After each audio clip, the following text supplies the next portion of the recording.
Friends, মোৰ এটা সৰু ৰিকুৱেষ্ট আপোনালোকৰ ওচৰত, এই ভিডিঅ'টো যিমান পাৰে শ্বেয়াৰ কৰক, কাৰণ বহুতে হয়তো এই ন'টিফিকেশ্যনটো বা এই খবৰটো পোৱা নাই, যাতে সেইসকলেও এই ন'টিফিকেশ্যনটো পাই যায়। সেইকাৰণে যিমান পাৰে শ্বেয়াৰ কৰক। এই ভিডিঅ'টো স্কিপ নকৰাকৈ সম্পূৰ্ণকৈ চাব, কাৰণ স্কিপ কৰি চালে হয়তো বুজাত অসুবিধা আহি পৰে। ধৰক ফৰ্মখন ফিল আপ কৰিছে, ফৰ্মখন ফিল আপ কৰাৰ পিছত ধৰক কিবা এটা ভুল হৈ গ'ল, সেই ভুলটো আপুনি মডিফাই বা এডিট কৰিব নোৱাৰে। গতিকে ভিডিঅ'টো সম্পূৰ্ণকৈ চাই লওক। মই ডিছক্ৰিপশ্যনত লিংকটো দি দিম। ভিডিঅ'টো সম্পূৰ্ণকৈ চোৱাৰ পিছতহে এইখন ফৰ্ম ফিল আপ কৰিব, কাৰণ হয়তো ভুল হৈও যাব পাৰে আপোনালোকৰ। গতিকে স্কিপ নকৰাকৈ সম্পূৰ্ণকৈ চাব। তেন্তে বেছি পলম নকৰি আমি ভিডিঅ'টো আৰম্ভ কৰোঁ। নমস্কাৰ, পুনৰ স্বাগতম জনাইছোঁ আছামিজ গ্ল'বেল ইনফো নামৰ মোৰ ইউটিউব চেনেলটোলৈ। মই আজি লৈ আহিছোঁ আপোনালোকৰ মাজলৈ এটা ন'টিফিকেশ্যন। সেই ন'টিফিকেশ্যনটো হৈছে, যদিহে আপুনি মেট্ৰিক পাছ কৰিছে বা হায়াৰ ছেকেণ্ডেৰী পাছ কৰিছে বা ডিগ্ৰী পাছ কৰিছে, তেন্তে আপোনালোকে খুলিব লাগিব এটা ইউনিক ID। সেই ইউনিক IDটো কেনেকৈ খুলিব লাগিব, কিয় খুলিব লাগিব, সম্পূৰ্ণ সবিশেষ জানিবলৈ ভিডিঅ'টো স্কিপ নকৰাকৈ সম্পূৰ্ণকৈ চাই থাকিব। আৰু ডাইৰেক্টৰ অফ হায়াৰ এডুকেশ্যন ফালৰ পৰা এটা ন'টিচ জাৰি কৰিছে। সেই ন'টিচটো হৈছে যিসকল কেণ্ডিডেট 2020-21 যিকোনো ইনষ্টিটিউটত এডমিশ্যন কৰিছে, যিবিলাক মেট্ৰিক পাছ কৰিছে, হায়াৰ ছেকেণ্ডেৰী পাছ কৰিছে, আণ্ডাৰ গ্ৰেজুৱেট বা পষ্ট গ্ৰেজুৱেট, সকলোৱে এটা ইউনিক ID খুলিব লাগিব। ইউনিক ID খুলিব লাগিব। আৰু সেই ইউনিক IDটো কেনেকৈ খুলিব লাগিব মই সম্পূৰ্ণভাৱে বিতংভাৱে কৈ আছোঁ। তাৰ বাবে ভিডিঅ'টো স্কিপ নকৰাকৈ সম্পূৰ্ণকৈ চাব। আৰু তলত লিখিছে যে generating unique ID by student is compulsory for online admission. যিসকল কেণ্ডিডেটে অনলাইন এডমিশ্যন অলৰেডি হৈ গৈছে, তেওঁলোকে এই IDটো খোলাৰ অত্যন্ত প্ৰয়োজন বা খুলিব লাগিবই। সেই IDটো কেনেকৈ খুলিব লাগিব ভিডিঅ'টো স্কিপ নকৰাকৈ সম্পূৰ্ণকৈ চাই থাকিব। আৰু এই ইউনিক IDটো খুলিবলৈ হ'লে কি কৰিব লাগিব সম্পূৰ্ণভাৱে কৈ আছোঁ। এফালৰ পৰা চাই যাব। ওপৰত আছে যে director of the higher education ফালৰ পৰা এটা হেৰি কৰিছে যে অনলাইন ৰেজিষ্ট্ৰেশ্যন কৰিব লাগিব। অনলাইন ৰেজিষ্ট্ৰেশ্যন কৰিবলৈ হ'লে এটা গুৰুত্বপূৰ্ণ কথা মনত ৰাখিব যে ইয়াত লিখাই আছে, register your information to generate a unique ID you must fill up the data properly and correctly. সম্পূৰ্ণ লাগিলে অলপ সময় লওক, কিন্তু সম্পূৰ্ণভাৱে শুদ্ধকৈ বহাব। এইটো কাৰেকশ্যনৰ কোনো সুবিধা নাই। যেতিয়া আপুনি প্ৰপাৰলি ফিল আপ কৰি দিলে, তাৰপিছত আপোনাৰ মোবাইললৈ এটা SMS যাব, কনফাৰ্মেশ্যনৰ SMS এটা যাব। আৰু এই ইউনিক IDটো আপোনাৰ যেতিয়া এডমিশ্যনৰ সময় হ'ব, তেতিয়া সেই ইউনিক IDটো আপোনাৰ প্ৰয়োজন হ'ব। পিছত লিখা আছে one student can generate only one unique ID। প্ৰত্যেকজন কেণ্ডিডেটৰ কাৰণে মাত্ৰ এটা IDহে হ'ব। আৰু এই IDটো যেতিয়া সম্পূৰ্ণভাৱে হৈ যাব, ইয়াত আছে যে a successful registration will be you the unique ID। Your registration confirmation detail will be sent to your mobile number। যেতিয়া আপোনাৰ এই ইউনিক IDটো হৈ যাব, তেতিয়া আপোনাৰ ৰেজিষ্ট্ৰেশ্যন কনফাৰ্মেশ্যনৰ এটা মেছেজ যাব।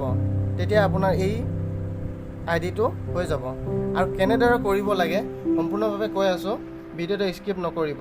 আৰু এই ৰেজিষ্ট্ৰেশ্যন কৰাৰ সময়ত এটা ন'টিচ দি দিছে যে please fill up the bill' details properly and correctly. You can not modify any data post submission of this form. এইটো আপুনি এবাৰ ফিল আপ কৰাৰ পিছত পুনৰ মডিফাই কৰিব নোৱাৰিব বা এডিট কৰিব নোৱাৰিব। গতিকে এই ফৰ্মখন ফিল আপ কৰোঁতে অলপ সাৱধান হ'ব। ইয়াত go for registration আছে। মই আপোনাৰ ডিছক্ৰিপশ্যনত দি দিম। ভিডিঅ'টো সম্পূৰ্ণকৈ চাই ল'ব যে কেনেকৈ ফিল আপ কৰিব লাগে। মোৰ ভিডিঅ' ডিছক্ৰিপশ্যনত দি দিম, ডাইৰেক্ট আপুনি লিংকটো পাই যাব। ইয়াত আছে ফাৰ্ষ্ট নেম, আপোনাৰ প্ৰথম নাম, আৰু মিডিল নেম, কিছুমান কুমাৰ, ৰাম তেনেকৈ থাকে। তাৰপৰা প্ৰথম নামটো দি দিব যে প্ৰথম নামটো মই এটা ফিল আপ কৰিছোঁ আৰু লাষ্ট নামত আপোনাৰ টাইটেলটো দি দিব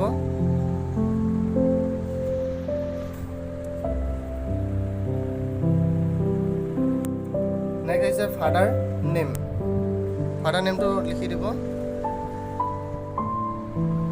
নেক্সট আহিব আপোনাৰ ফাদাৰ নেমটো আপুনি বহাই দিব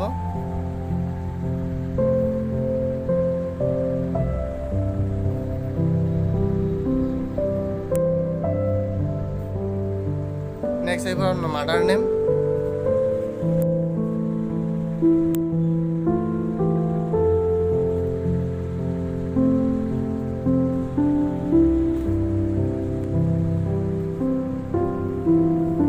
নেক্সট আহিব আপোনাৰ মোবাইল নাম্বাৰ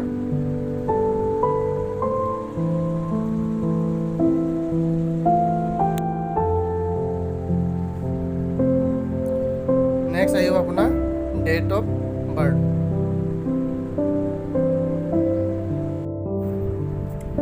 আপুনি ডেট অফ বাৰ্থটো বহাই দিব ডেট অফ বহোৱাৰ পিছত আপোনাৰ জেণ্ডাৰ আহিব মেল হ'লে মেল ফিমেল হ'লে ফিমেল ট্ৰান্সজেণ্ডাৰ হ'লে ট্ৰান্সজেণ্ডাৰ ঠিক আছে তাৰপিছত আপোনাৰ ৰিলিজনটো দিব লাগিব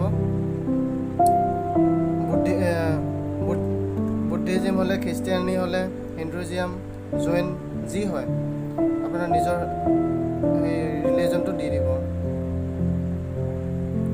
আৰু আপোনাৰ কাষ্ট কি হয় যদি জেনেৰেল OBC হ'লে OBC MOBC হ'লে MOBC SC হ'লে SC ST হ'লে ST এটা ST প্লেন আৰু এটা ST হিলছ যি হয় দি দিব ঠিক আছে আপোনাৰ পাৰ্চন উইথ ডিছএবিলিটি আপুনি অক্ষমতা নেকি যদি অক্ষমতা হয় ইয়েছ দিব যদি নহয় ন' দি দিব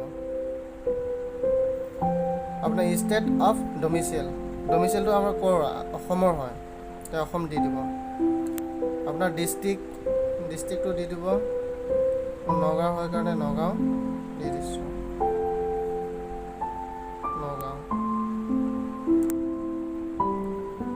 ইয়াত আছে examination and course information last qualifying exam last কি পাছ কৰিছে যদি মেট্ৰিক পাছ কৰিছে তেনেহ'লে মেট্ৰিক পাছ দিব যদি হায়াৰ ছেকেণ্ডেৰী পাছ কৰিছে হায়াৰ ছেকেণ্ডেৰী দিব যদি UG পাছ কৰিছে UG দিব যদি PG পাছ কৰিছে PG দি দিব ঠিক আছে যিহেতু এইটো HS পাছ কৰিছে গতিকে মই HS দি দিছোঁ তাৰপিছত ছিকিং এডমিশ্যন ফৰ যে কিহত এডমিশ্যন কৰিব এতিয়া যিহেতু হায়াৰ ছেকেণ্ডেৰী পাছ কৰা হৈছে তেন্তে হ'ব UG আণ্ডাৰ গ্ৰেজুৱেট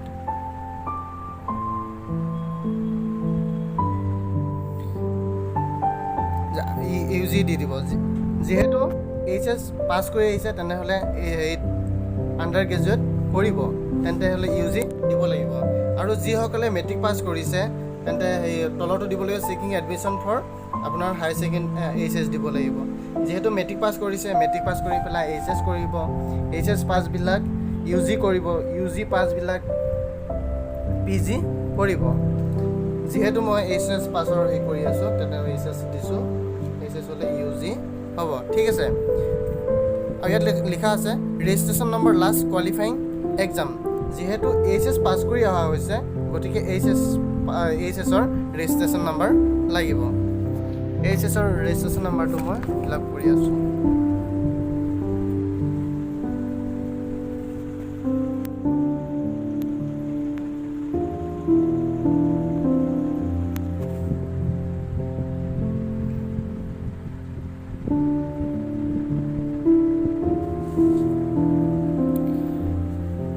আৰু ইয়াত লিখা আছে ছিকিং এডমিশ্যন ইয়েৰ অৰ ছেমিষ্টাৰ কিছুমানে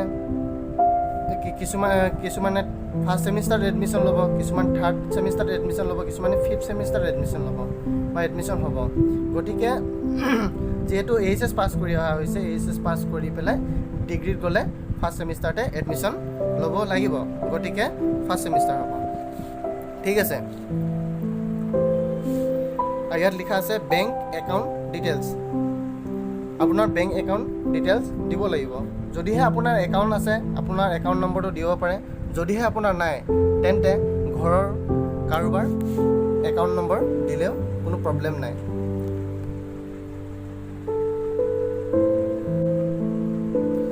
ইয়াত মই দি দিলোঁ বেংক একাউণ্ট হোল্ডাৰ নেম দি দিলোঁ, বেংক একাউণ্ট নাম্বাৰটো দি দিলোঁ আৰু বেংক IFSC কোডটো দি দিলোঁ।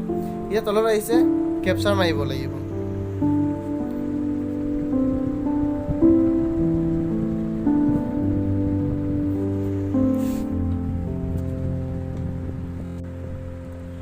ফ্ৰেণ্ডছ, এটা কথা ভালদৰে মনত ৰাখিবা যে এতিয়া যিখন ফৰ্ম ফিল আপ কৰি আছে সেইখন এপ্লাই কৰাৰ পিছত বা সম্পূৰ্ণ হোৱাৰ পিছত পুনৰ আকৌ এবাৰ চেক কৰি ল'ব, কাৰণ যদি ভুল থাকে তেনেহ'লে পুনৰ মডিফাই কৰিব পৰা নাযায়। ঠিক আছে, তাৰ কেপচাৰটো মাৰি দিলে, তাৰপিছত ক্লিক কৰি দিলে, তাৰপিছত ছাবমিট কৰি দিব।